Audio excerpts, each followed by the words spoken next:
Assalamualaikum warahmatullahi wabarakatuh. Alhamdulillah. Wassalatu wassalamu ala rasulillah. Habibina sayyidina Muhammad ibn Abdullah wa ala alihi wa ashabihi wa mawalah amma ba'd. Yang sangat kami cintai para perindu kemuliaan, perindu ridho Allah, pecinta baginda Nabi Muhammad sallallahu alaihi wasallam. Ada satu sifat mulia yang disanjung-sanjung, yaitu sifat qanaah. Apa arti qanaah? Qanaah itu menerima apa yang Allah berikan, dalam arti mensyukuri. Apapun yang Allah berikan kepadanya, ia syukuri. Sehingga menjadikan seorang hamba yang punya hati dipenuhi dengan qanaah.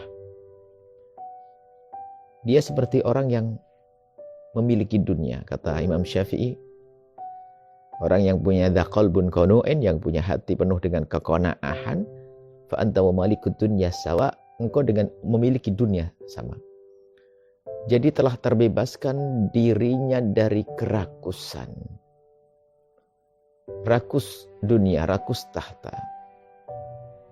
Sehingga yang ada di dalam dirinya adalah kepuasan. Ada satu orang yang hanya mendapatkan setiap harinya satu piring nasi putih.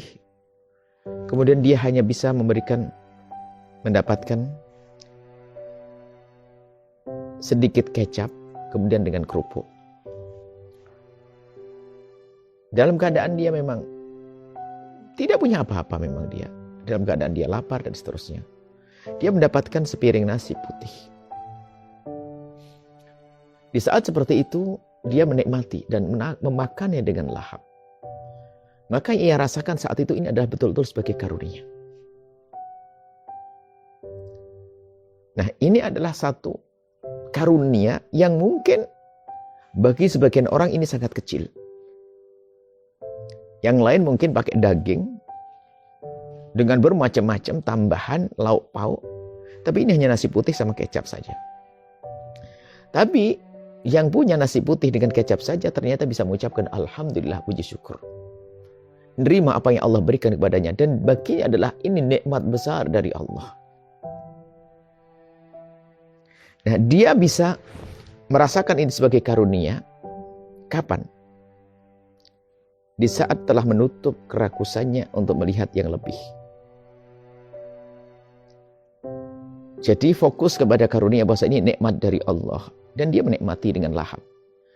Akan tapi di saat sudah mulai ditumbuhkan kerakusan, lihat, cuman begini, itu lebih banyak, itu lebih enak. Maka akan menjadi sebab nikmat itu menjadi mengecil.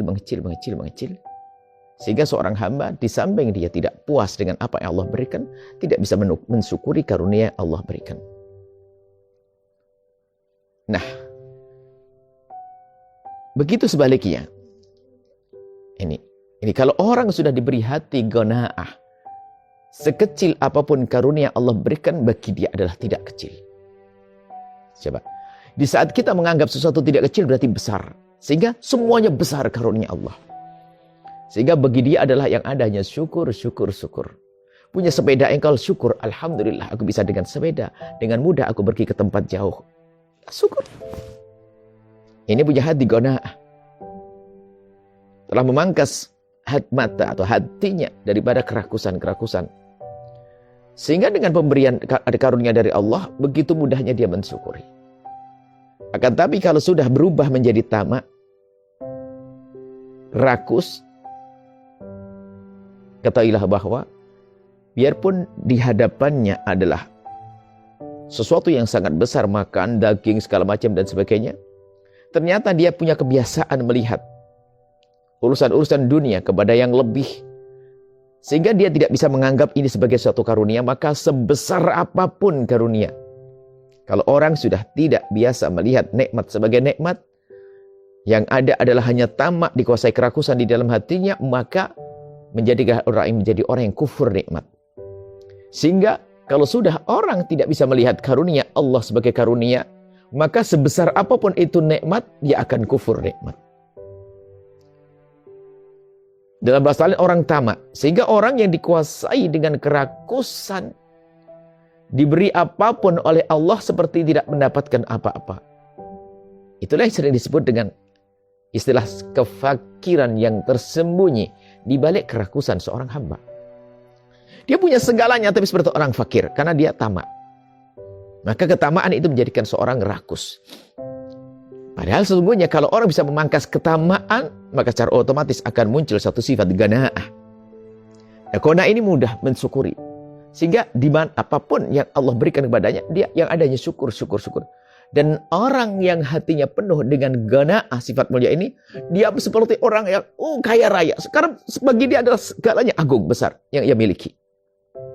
Tidak pernah meremehkan nikmat Allah yang Allah berikan kepadanya.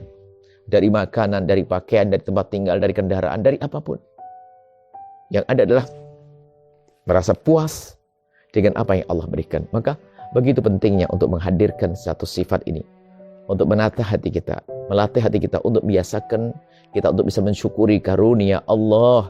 Di saat kita pandai mensyukuri karunia Allah, maka saat itulah kita akan masuk satu wilayah agung, wilayah qanaah, yang orang qanaah adalah orang yang kaya sesungguhnya, disebut dengan kaya hati. Tapi begitu sebaliknya, bagi orang yang dikuasai dengan kerakusan, ketamaan, biarpun dia kaya raya seperti orang fakir, ujung-ujungnya adalah orang kufur nikmat. Maka disebutkan oleh Allah Subhanahu wa taala dalam Al-Qur'an, la in syakartum la azidannakum. Kalau kau mensyukuri nikmat Allah, niscaya akan aku tambah. Tambahan yang sesungguhnya itu bukan di dunia. Nikmat aku nanti di akhirat. Wala in kafartum inna adzabi lasyadid. Kalau engkau kufur nikmat, maka hukuman Allah sangat pedih. Maka ayo kita dasari dalam diri kita untuk membatasi agar kita tidak biasa dengan kerakusan, agar muncul satu sifat qanaah. Kalau sudah sifat qanaah, kita mudah bersyukur dengan karunia Allah, dan kalau kita pandai bersyukur dengan karunia Allah, kita berhak mendapatkan janji Allah, la azidannakum, aku akan tambah. Begitu sebaliknya seorang hamba yang biasa dengan kerakusan ketamaannya, dia tidak pernah terima kasih, tidak pernah puas dengan apa yang Allah berikan, yang ada kurang, maka dikuasai ketamaan, maka dia tidak akan bisa mensyukuri nikmat Allah. Maka sesungguhnya itu kufur nikmat. Hukuman Allah sangat pedih. Hukuman di dunia masa sepele, tapi mengerikannya adalah hukuman nanti di akhirat. Semoga Allah menjadikan kita hamba-hamba yang punya hati qanaah, pandai mensyukuri karunia dan dijauhkan daripada ketamaan, kerakusan yang menyiksa diri seorang hamba yang tampak dia kaya, ternyata dia fakir hatinya, fakir jiwanya. Nah, semoga Allah Subhanahu wa taala menjaga hati kita, membebaskan dari segala macam penyakitnya, dan diganti dengan sifat-sifat mulia, yang cinta akhirat, mudah pandai bersyukur, bisa bersabar, dan bermacam-macam sifat kebaikan yang telah Allah berikan kepada para kekasih-kekasihnya. Nuhibbukum fillah. Assalamualaikum warahmatullahi wabarakatuh. Setelah Anda menyaksikan video ini, jangan lupa berselawat kepada baginda Nabi Muhammad sallallahu alaihi wa alihi wa sahbihi wasallam.